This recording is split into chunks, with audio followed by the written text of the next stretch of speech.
ሰላም የእግዚአብሔር ቤተሰቦች ከማኅበረ ቅዱሳን ቴሌቪዥን የዕለቱን አጫጭር መረጃዎች ይዘንላችሁ ቀርበናል። የሃይማኖት ተቋማት ከመንግስት ጋር በሚኖራቸው ግንኙነት በሕጉ መሰረት ተገቢው ድጋፍ እንደሚደረግላቸው የሰላም ሚኒስትር ገለጹ።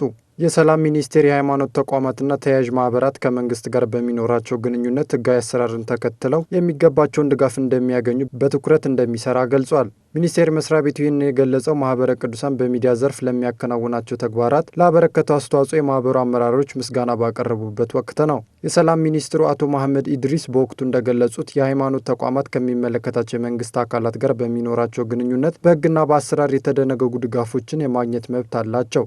ሚኒስትሩ አክለውም ተቋማቱ በሀገር ግንባታና በሰላም ማስፈን ሂደት ውስጥ ያላቸውን ሚና ለማጠናከር መንግስት አስፈላጊውን እገዛ እንደሚያደርግ ገልጸዋል። ማኅበረ ቅዱሳን በሚዲያ ዘርፍ ለሚያከናውናቸው አገልግሎቶች የሰላም ሚኒስቴር አስፈላጊውን ሙያዊና ተቋማዊ ድጋፍ በማድረጉ ምስጋና ተችሮታል። የማኅበረ ቅዱሳን ሰብሳቢ አቶ ካሳሁን ኃይለማርያም በበኩላቸው የማኅበሩ የሚዲያ አገልግሎት ይበልጥ እንዲጠናከርና ሲያጋጥሙ የነበሩ ችግሮች እንዲፈቱ ሚኒስትሩና መስሪያ ቤታቸው ላከናወኑት ተግባር ትልቅ እውቅና የሚሰጠው ነው ብለዋል። የሃይማኖት ተቋማት በሚዲያና በሌሎች የማኅበራዊ አገልግሎት ዘርፎች የሚያደርጉት ተሳትፎ በሕግ ማዕቀፍ ውስጥ እንዲመራና ተገቢው ድጋፍ እንዲደረግላቸው መስራቱ የጋራ ተጠቃሚነትን የሚያረጋግጥም እንደሆነ በውይይቱ ወቅት ተመላክቷል። ብፁዕ ወቅዱስ አቡነ ማትያስ በቤቶችና ሕንፃዎች አስተዳደርና ልማት ድርጅቶች የተከናወኑ የማሻሻያ ተግባራት የቤተ ክርስቲያንን አሰራር ወደ ዘመናዊ ምዕራፍ እንደሚያሸጋግሩ ተናገሩ። የኢትዮጵያ ኦርቶዶክስ ተዋሕዶ ቤተ ክርስቲያን የቤቶችና ሕንፃዎች አስተዳደርና ልማት ድርጅት ባለፉት 7 ወራት ያከናወናቸው የለውጥ ስራዎች ቤተ ክርስቲያንን ወደ ዘመናዊ አሰራር የሚያሸጋግሩ መሆናቸውን ብፁዕ ወቅዱስ አቡነ ማትያስ ርዕሰ ሊቃነ ጳጳሳት ዘኢትዮጵያ ሊቀ ጳጳስ ዘአክሱም ወእጨጌ ዘመንበረ ተክለ ሃይማኖት ተናግረዋል። ድርጅቱ አገልግሎቱን ለማዘመን የቢሮ እድሳት፣ የድረገጽ ግንባታና የዲጂታል ስርዓት ክፍያ ስርዓትን ተግባራዊ ያደረገ ሲሆን ለስራው ስኬት አስተዋጽኦ ላበረከቱ አካላት በቅዱስነታቸው እጅ እውቅና ተሰጥቷቸዋል።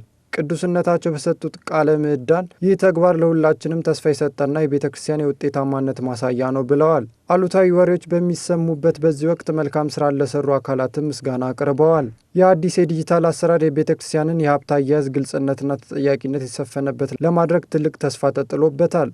መረጃው የአዲስ አበባ ሀገረ ስብከት ሚዲያ ነው። ብፁዕ አቡነ ኤጲፋንዮስ የቤተ ክርስቲያን ቃለ ዓዋዲ እንዲከበርና መንፈሳዊ ልማቶች እንዲፋጠኑ ጥሪ አቀረቡ።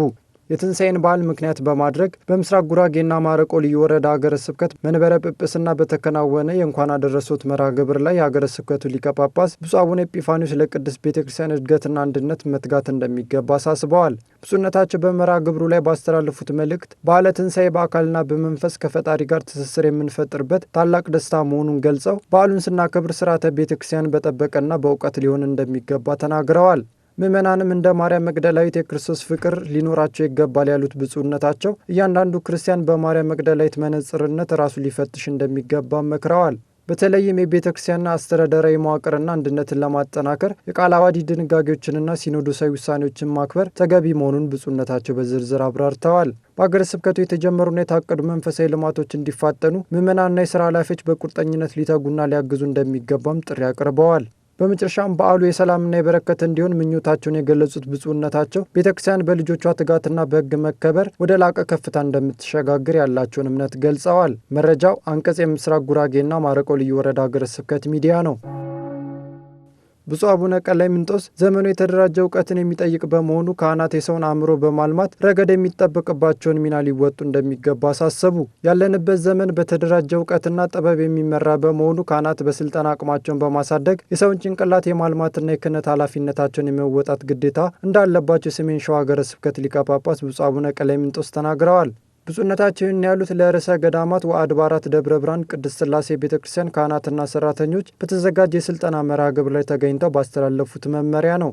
በንግግራቸውም በቤተ ክርስቲያን አገልግሎት ውስጥ የሚታዩ እውቀት ክፍተቶችን በመሙላት ረገድ ካህናት መሰረታዊ ቤተ ክርስቲያን ትምህርቶችንና ዘመኑ የሚጠይቃቸውን እውቀቶች በሚገባ ሊገነዘቡ እንደሚገባ አጽንኦት ሰጥተዋል። ካህናት የሰውን አእምሮና መንፈስ የመገንባት ታላቅ ኃላፊነት አለባቸው ያሉት ብፁዕነታቸው ይህንንም ለማሳካት በየደረጃው የሚሰጡ ስልጠናዎችን በተጠናከረ መልኩ ማስቀጠል አስፈላጊ መሆኑን ጠቁመዋል።